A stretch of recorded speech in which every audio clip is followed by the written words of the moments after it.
90 का दशक, याद करिए पहले उस दौर की तस्वीरों को।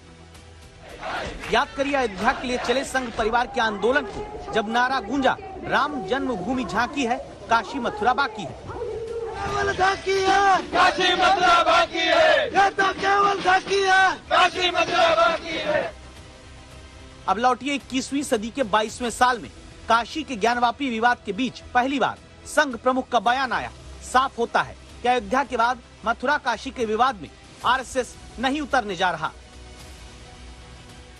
हिंदू को लगता है कि इसका पुनरुद्धार होना चाहिए। हम तो कुछ नहीं कहते, हमने 9 नवंबर को कह दिया कि एक राम जन्मभूमि का आंदोलन था जिसमें हम अपने प्रकृति के विरुद्ध किसी ऐतिहासिक कारण से उस समय की परिस्थिति में सम्मिलित हुए। हमने उस काम को पूरा किया। अब हमको कोई आंदोलन वगैरह करना नहीं है।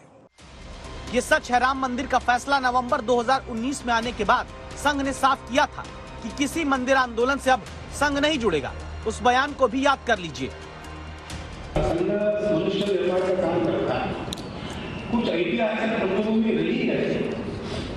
जैसा मैंने कहा कि मेरे अखिल भारतीय अधिकारी बनने के पहले उसके कारण इस आंदोलन में संगठन के नाम पर संगठन हो गया, वो एक अपवाद है। अब आगे हम अपने मनुष्य निर्माण के काम में लग जाएंगे, तो ये आंदोलन विषय हमारे विषय नहीं है, इसलिए हम इसके बारे में कुछ नहीं कर सकते। नवंबर 2019 और जून 2022 यानी अयोध्या के फैसले के बाद और काशी के विवाद के बीच दोनों बार मोहन भागवत साफ कहते हैं किसी मंदिर आंदोलन में संघ की भूमिका सक्रिय नहीं होगी। तब इस बयान को ओवैसी शंका की नजर से देखते हैं। शंका का आधार अयोध्या में ऐतिहासिक पृष्ठभूमि के तहत संघ के आंदोलन से जुड़ने के आरएसएस प्रमुख के बयान को बनाते हैं। ओवैसी एक लंबा ट्वीट करते हैं जिसमें पहले ट्वीट में ही संघ प्रमुख के बयान को आग लगाने वाला कहते हैं। लिखते हैं कि संघ अयोध्या में आंदोलन को ऐतिहासिक कारणों से जरूरी बताता है। फिर सवाल पूछते हैं, क्या इसका मतलब ये नहीं कि संघ ज्ञानवापी के साथ भी बाबरी जैसा करेगा? ज्ञानवापी नहीं है, याद रखिए मेरी इस बात को। 50,000 ऐसे मसाजिद हैं जो संघ परिवार के लिस्ट पर हैं, उससे ज्यादा भी हैं।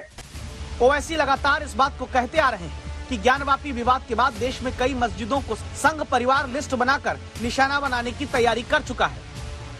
ऐसे ही आरोपों को संघ सिरे से नकारता है। संघ प्रमुख साफ करते हैं, ज्ञानवापी का विवाद इतिहास के आधार पर है, न कि ये विवाद देश के मुस्लिम नागरिकों के खिलाफ। इश्यूज अगर मन में है तो कुछ उठते हैं। ये किसी के विरुद्ध नहीं है और विरुद्ध मानना नहीं चाहिए। मुसलमानों ने तो नहीं मानना चाहिए, हिंदुओं ने भी ये नहीं करना चाहिए। हिंदू पक्षकारों और हिंदू संगठनों के मन में संघ प्रमुख के बयान के बाद क्या है, यह अगली रिपोर्ट में आप देखेंगे। अभी पहले ये जानिए कि अदालत में चलते ज्ञानवापी विवाद का फैसला आने पर उसका पालन करने के लिए मुस्लिम पक्ष तैयार है। इस सवाल के जवाब की तलाश में पहले मोहन भागवत को सुनिएगा। आपस में मिल बैठकर सहमति से कोई रास्ता निकालिए, लेकिन हर बार नहीं निकल सकता। इसमें कोर्ट में जाते हैं तो फिर कोर्ट जो निर्णय देगा उसको मानना चाहिए।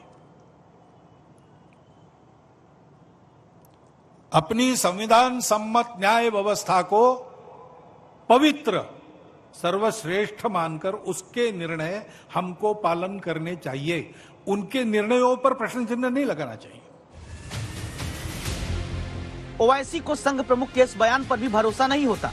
वो लिखते हैं कि मोहन भागवत अब कहते हैं कि वो कोर्ट का सम्मान करेंगे। क्या सुप्रीम कोर्ट को यह भरोसा नहीं दिया गया था कि बाबरी मस्जिद की रक्षा की जाएगी? फिर भी हजारों लोगों ने उसे तोड़ दिया। आडवाणी ने उसे दुखद दिन कहा, लेकिन फडणवीस और ठाकरे कई लोग क्रेडिट लेने की होड़ करते हैं। ये कोर्ट का सम्मान नहीं करते। ज्ञानवापी विवाद के बीच संघ प्रमुख इस बात पर भी जोर देते हैं कि विवाद इतिहास का है, इतिहास जिससे आज के मुस्लिम नागरिकों का कोई संबंध नहीं है। ज्ञानवापी का मुद्दा चल रहा है। अब ऐसे मुद्दे हैं, एक इतिहास तो है, उसको हम बदल नहीं सकते। वो इतिहास हमने नहीं बनाया, न आज के अपने आप को हिंदू कहलाने वालों ने बनाया, न आज के मुसलमानों ने बनाया। उस समय घटा, इस्लाम बाहर से आया, आक्रामकों के हाथ आया। सवाल है, क्या मुस्लिम नागरिकों को दिए जा रहे संघ के भरोसे पर मुस्लिम धर्मगुरु सहमत हैं? 2 बयान सुनिएगा।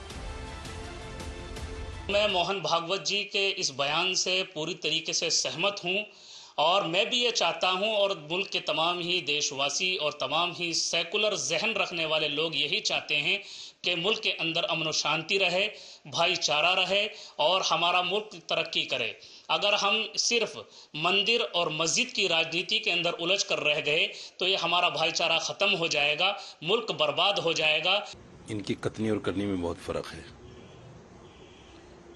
जैसे सरकार का नारा है सबका साथ सबका विकास और सबका, ये सब जो है ये सब झूठी कहानी है। अगर ऐसा है, मोहन भागवत को ये बयान देना चाहिए था कि साहब जितने लोग, जितनी ऑर्गेनाइजेशन, हिंदू तंजीमें इन याचिकाओं को दाखिल कर रही हैं, इनका आरएसएस से कोई लेना देना नहीं, इनका सरकार से कोई लेना देना नहीं, तब हम समझते कि आपने एक अच्छा बयान दिया है। यानी ये साफ हो जाता है, ज्ञानवापी विवाद के बीच संघ प्रमुख के दिए गए भरोसे पर ओवैसी को यकीन नहीं है। मुस्लिम धर्मगुरुओं के बीच भी संघ से आए बयान पर बटी हुई राय नजर आती है।